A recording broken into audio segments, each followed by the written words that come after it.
I created a band that doesn't exist, and last year they played their first full-length live show.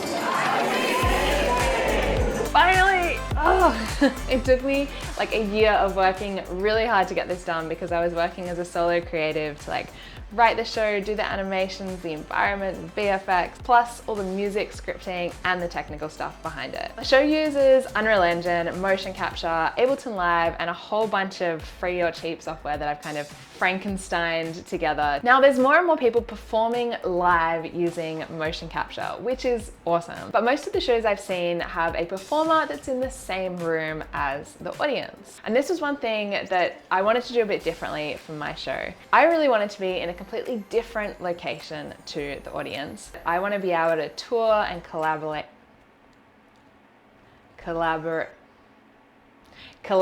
virtually while the audience still gets this experience of like a physical live music gig. Oh, and of course, I need to be able to do the entire thing on a teeny weeny little indie budget.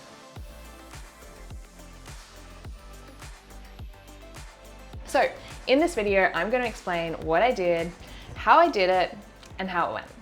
First thing, speed refresher on Big Sound. Big Sound is my science fiction animated band. And when I say science fiction, I mean that the characters and the narrative in the world are all set on this sort of beautiful but harsh desert planet where humans, bots, and these giant insect people called cricket coexist. The vibe is kind of like June meets Adventure Time. I'm a musician, I love sci-fi, and I started Big Sound because I really wanted to bring these two things together. When I started out, I had no experience in Unreal Engine or game development or VFX or any of that.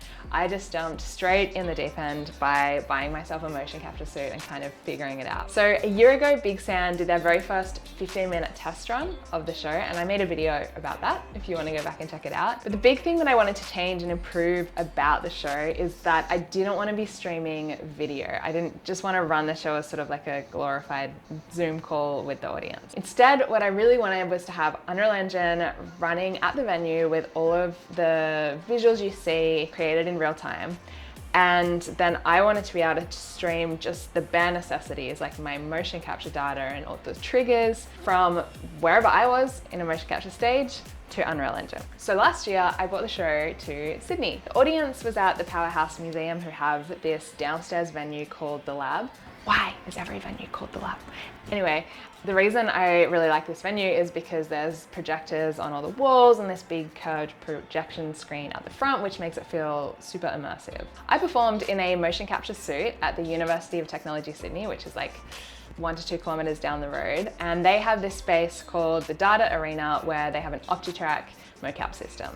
At the Powerhouse, I had my PC running the Unreal Engine project and virtual cameras in that project that sent visuals to the projectors. In that project, I also had my character set up ready to receive my motion capture data, which would allow me to move the character, kind of like puppeting it remotely. I also had a webcam and a microphone in the venue so that I could see and interact with the audience. In the data arena, I was tracking 3 different kinds of motion data. My body, I tracked using OptiTrack Motive, which is an optical motion capture system. And that means that it uses cameras that pick up the reflections of all like these bubbles on my Velcro suit. So that worked really well for my body. For the finger tracking, I used my Rococo smart gloves. And the third kind of motion capture was my face capture, my facial expressions. And to do that, I just used an iPhone X and a free app called LiveLink Face.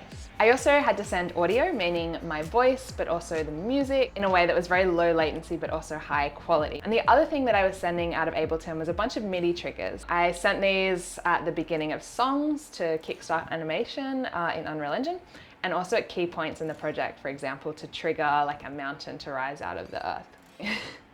So I keep saying send data, like this is no big deal, like it's just sending an email. Figuring out how to send motion capture data was probably the hardest part of the whole project. I had to be sending things from all these different devices to a PC that was on a completely different network. I really had to take a crash course in networking, like what is an IP address. I tried a bunch of things to make it work, but ultimately the thing that really worked for me was this free software called Zero Tier. Do not ask me to explain how Zero Tier works. I have no idea. It's mysterious magic. What that looks like is if I pulled up my iPhone with my face tracking app on it, I could just see that data pop up in a PC in another location. It was amazing. Zero Tier, check it out. Were there a bunch of other tech things? Yes, there were so many tech things. But you can ask me the details in the comments, and now I want to tell you how the show went. So, the audience rocks up and I've got Big Sam's desert world projected on the walls of the Powerhouse Museum. And eventually the band starts walking from the distance towards the audience, and it's really fun to kind of watch people notice as they come into view. The intro and the first song are pre-recorded animations, but after the first song ends, then I am live in character interacting with the audience. Step forward, come a little bit closer to the stage, bring it in.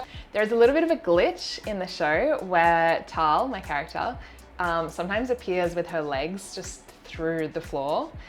We noticed this in rehearsals, but we couldn't figure out how to fix it. So we just rolled with it and I made it into part of the show. If you see this happening, I'm actually going to need your help. Everyone in the room, I need you to do a little something, and I need you to say, rise, Taal, rise.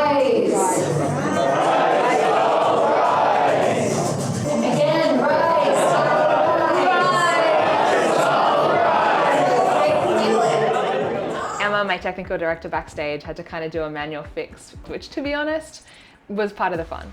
In fact, the interactive parts of the show were definitely my favorite bits. One thing that I could improve on was that there was a little bit of delay still between me talking and the audience hearing me. That's something I'm working on. Overall, there were actually no major issues, which was shocking considering that until the audience arrived, I'd actually never managed an entire run through without something going wrong. I appeared at the end of the show to say hi and thank you and get feedback from the audience. And then I did the whole show again 30 minutes later, which also went great.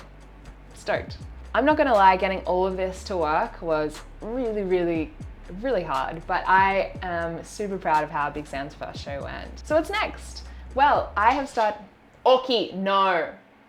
I have started a PhD at UTS using Big Sam as a research project, which is awesome because it means I can spend a lot more time fixing up things and improving the show. And I'd also like to start increasing the distance between me and the audience, meaning that I'm able to perform interstate shows and eventually even international shows. That means that I am going to be doing a bunch more stuff, so please follow along and hit me with your questions if you'd like to know more.